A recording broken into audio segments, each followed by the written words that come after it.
Alright guys, welcome back to my YouTube channel. I finally got bad news about the 328 N20. Pretty sure the timing chain guides finally gave out.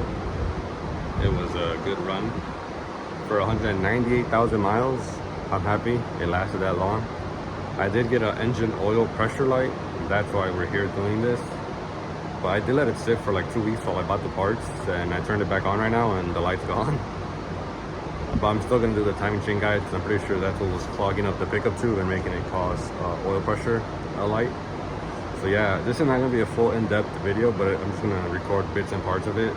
But yeah, finally the 328 getting its timing chain guides done after almost 200,000 miles. All right, so quick little update. All suspensions disconnected besides this arm. I need to disconnect this one still, but I just took off the shield and I couldn't have access to this, so it was blocking me. So that's why this is still on there, but I'm about to take that off, take this shield off. But the big plastic ones are off already. So I need to take this bolt off and just this one, then we can slide axles out. And like I said, this pan, and then I'll probably stop there on the bottom part of this, and then I'll start working on valve cover. But before that, I'll disconnect battery. Okay, so this is where I'm at. I already drained all the oil and took the valve cover off, the whole intake off. Already disconnected the battery, like I said. Took off all the harness I needed to be taken off. I just put the motor top dead center. I locked it in place. I just put the beam on. And then after this, we're gonna go down to the oil pan and drop this whole subframe, take the oil pan off, and whatever. There's a whole video, like I said, FCP how to do this, has it on their YouTube channel. I'm honestly going based off of what they're saying. I've only done this once before, so I still don't know how to do it off the top of my head. But yeah, that's where we're at right now. I'll give you an update once we're somewhere farther into the install. Okay, so I got into the point where I've dropped subframe already, as you can tell. It is all out. Sorry for the blurry. Let me see. Hold on. Okay, so it's a little better, but sorry for the blurry camera. Subframe is out. I just took out all the bolts of the oil pan. I just need to tap it out, and then we'll see what's in the oil pan itself, and hopefully, I mean, there's gonna be timing chains regardless. I've seen on the top when I took the valve cover off, it was timing chain pieces broken or missing, so I know there's stuff in here. I just hope that whatever I do right now fixes the whole oil pressure light I had, and this is why I'm doing this. So yeah, let's get this oil pan off. Yep, so it's exactly what I thought it was gonna be. You can see the oil pickup tube is clogged with oil timing chain guides pieces. That's a pretty big one right there. I still haven't really checked. Oh, there's another one right there. That piece right there. I can see another one right there. So I'm pretty sure I did it just in time to save the motor. If I probably would have waited a little bit more, probably would have grenaded this whole thing. But yeah, so let me take all those pieces out. All right, so as you can see, I already took out what I was in there. I'm gonna unbolt this regardless and then clean this out. But there was so much stuff in my oil pan. Like, look at this big piece that was in here that I just started taking out. There's this piece, all these little pieces. So yeah, it was about time I did this. There's probably more in there, so I'm probably just gonna empty this out and then clean it, and then yeah. But now I gotta remove the hub itself, and then the oil chain and all this other components, and install the new stuff that I have over here. So yeah, I'll give you guys an update once I have all the stuff out. Alright, so guys, I got all this stuff out, but as you can see, it's all broken. Like, look, this is supposed to be attached here, and this is have a full circle here. It's completely gone. And then if you rotate this piece, look at this side. It's broken. All right there. So it's all just disintegrated. Here it's broken too. I'm honestly surprised this car was still fucking running. Like, I mean, there's no more broken guides in there. So yeah, now I believe it's gonna be time to take the bottom guide off, like I mean the chain, the oil pump chain. So yeah, you can see my hub is already off, and all this stuff is off. Right here, my cam phaser, one, oh shit, two, all my bolts. But yeah, let's see, next step. All right guys, as you can see, I just removed the oil pump chain, and what the fuck, I've never seen one of these break either. This wasn't even together anymore. As you can see, look, and everything is broken here. There's a piece missing here and here. So when I took this out, this literally just fell out. It's crazy. But yeah, I think at this point it's almost time for reassembly. I start putting everything back. I just noticed I still have the gasket on here. But yeah. Alright, so you can see the bottom portion is in already. This is already torqued to spec, those three bolts. I already have the new front main sealing. You can see the oil gear pump from like that chain section. I already have this ready. Drop in, I just gotta lower the lift so I can slide that in.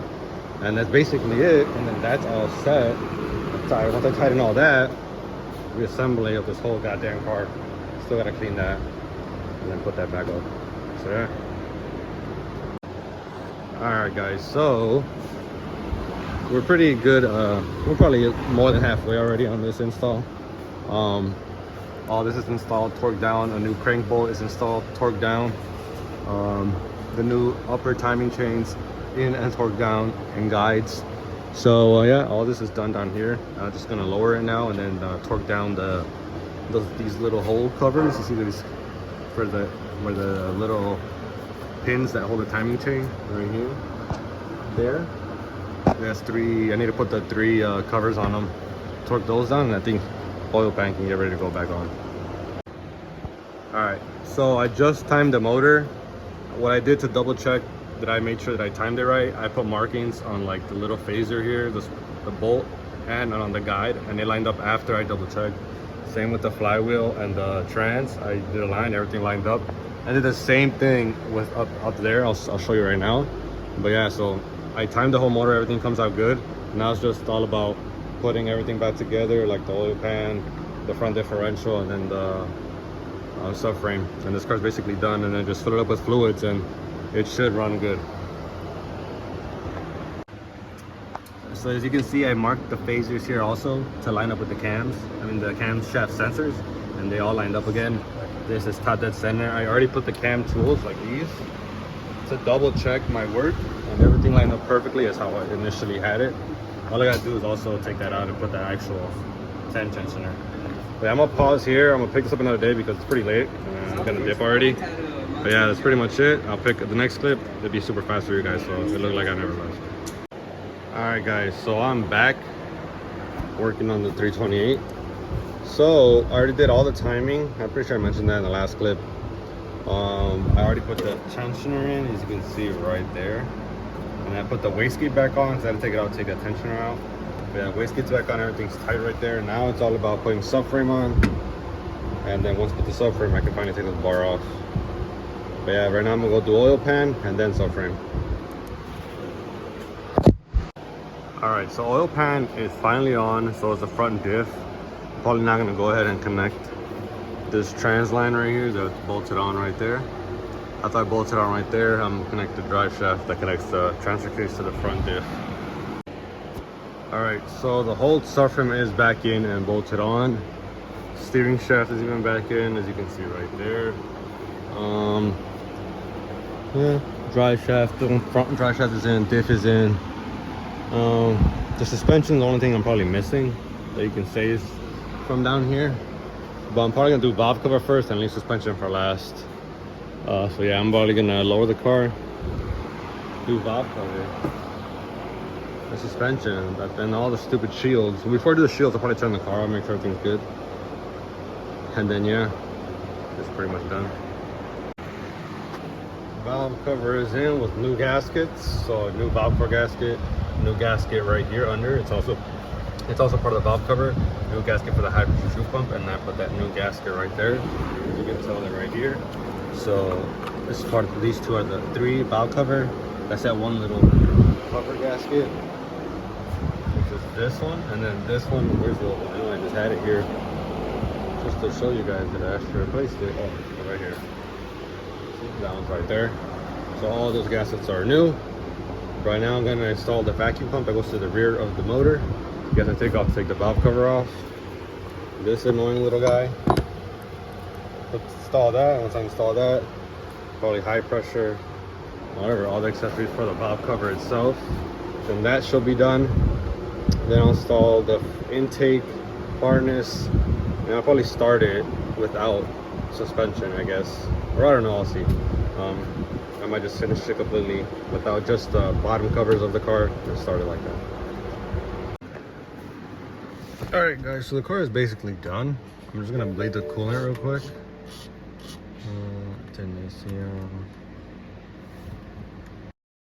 Alright, the coolant should be bleeding by now. Suspension is all in, as you can see. Yeah, it's bleeding. I think you already sucked it in.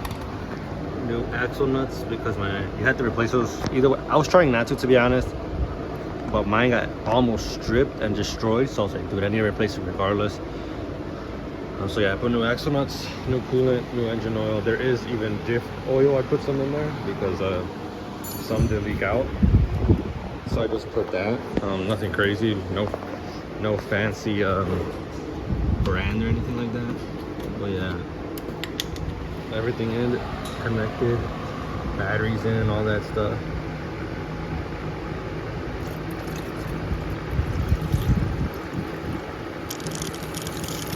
As you can see, it is bleeding. Gotta make sure just to top it off every time it goes down. But I don't believe it should need a lot. Just for reference, I only bought one of these. I bought it at Walmart. It's the cheapest around. One of these is like $12, $13. So yeah, well, I only bought one coolant, 5 quarts of oil, and then you can get away with just buying one diff oil bag of Valvoline. But yeah, everything's connected. I don't even remember what's the last thing I recorded. I'm just trying to get this done. But yeah, these vanos things are back in. Everything's connected. High pressure fuel pump, fuel raise connected.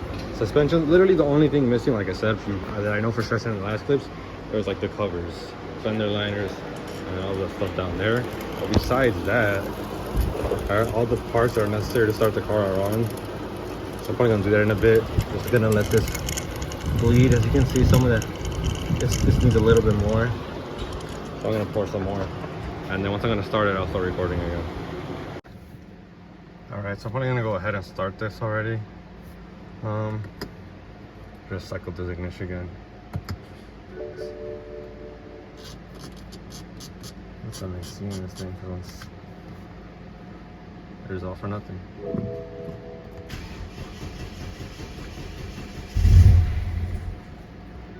Uh-oh.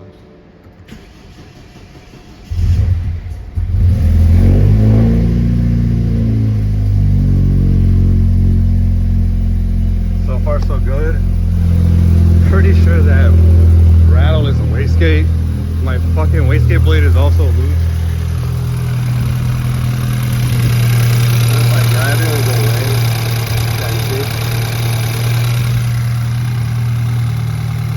But so far so good. I just saw my oil burning off and everything I dropped down there. But yeah, it's pretty much done, guys. So far so good. So yeah, and then N20 lives again. Lasted 199,000 miles, 443 miles. Until I needed a timing chain, guides, and stuff like that. But as you can see, it reads no errors. The only thing I probably will get is yeah, TPMS, and then I need to reset the time since I disconnected the battery. But yeah, besides that, no errors on the dash. Super nice idle. But yeah, time to drive this thing for another 200K. So yeah, guys, if you want to keep seeing this high mileage N20 content, you know, maybe in the future I'll do other maintenance. I might do control arms pretty soon because the control arms look pretty sharp right now when I took them off. Like the bushings in them are ripped and stuff.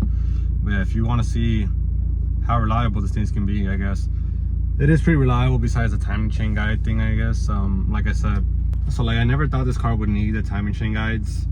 I guess I was wrong, even though I kept up with the oil changes as often as 3,000 miles. And the car ran fine and never gave me issues until one day an oil pressure light came on. I'll probably put a picture of it if I didn't already earlier in this video.